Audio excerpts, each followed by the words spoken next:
Sports Flash TV na may dati. Ito ay lagi kang panalo, bakbakan na sigurado, mga balitang ang update sa hiling ni Casimero kay Pacquiao at Carl-James Martin. Pag-usapan natin yan mga ka-flash. Pero bago ang lahat, huwag kakalimutang i-like, mag-subscribe at hit ang notification bell para updated ka sa mga bidyong katulad nito.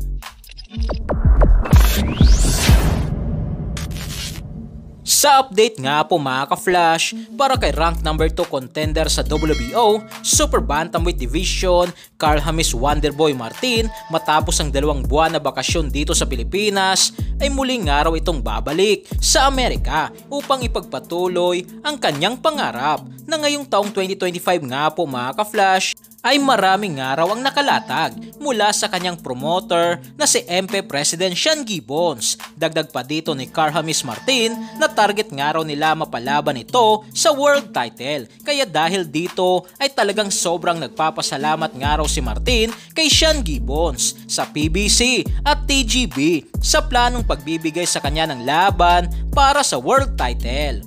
Habang sa kabilang balita nga po mga ka-flash, matapos ang hiling ni former 3 Division World Champion Angas ng Pinas, General Cuadro Alas Casimero, sa ating pambansang kamao former 8 Division World Champion Manny Pacquiao, na tulungan nga raw itong ikasa ang matagal na nitong inaasam-asam na laban, ang laban kay pound for pound rank number 3 sa buong mundo at kasalukuyang undisputed world champion sa Super Bantamweight Division na sina Oya the Monster Inoue.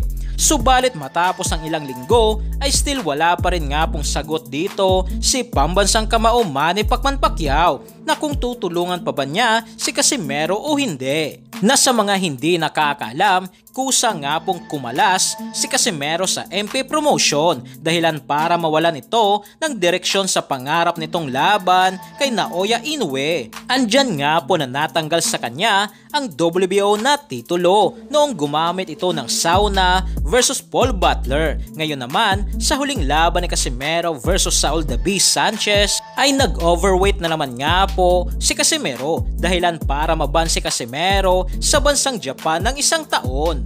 Kaya ngayon ang tanong nga po ng mga boxing fans ay ano na nga ba ang update kay Casimero? May paparating pa ba itong laban? Kailan? Sino ang kalaban? At saan ang venue ng bakbakan? Na still wala pa ring update dito ang Team Casimero.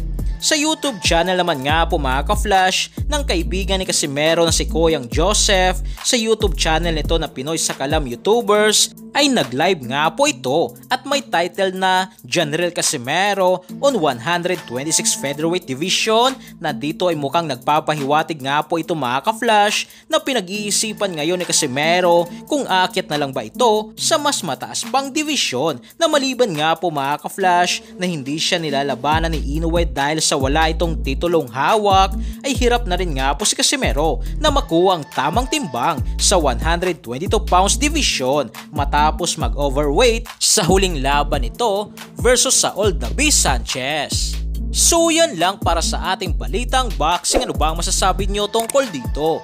Para sa inyong komento at reaksyon ay komento nyo na sa baba. Hanggang sa muli, ito ang The Sports Flash TV. Sports Flash TV na may dati. Ito ay lagi kang panalo, bakbakan na sigurado, mga balitang boxing. Ito laging bago, balitang boxing, laban na kasado. Di papahuli pagdating sa bakbakan, mga pambato na patuloy ang laban. Sasaliksikin ang bawat babalita, talagang diin, bawal ang mahina sa loob ng ring. Merong pambihira, mga kamao na nagiging bida.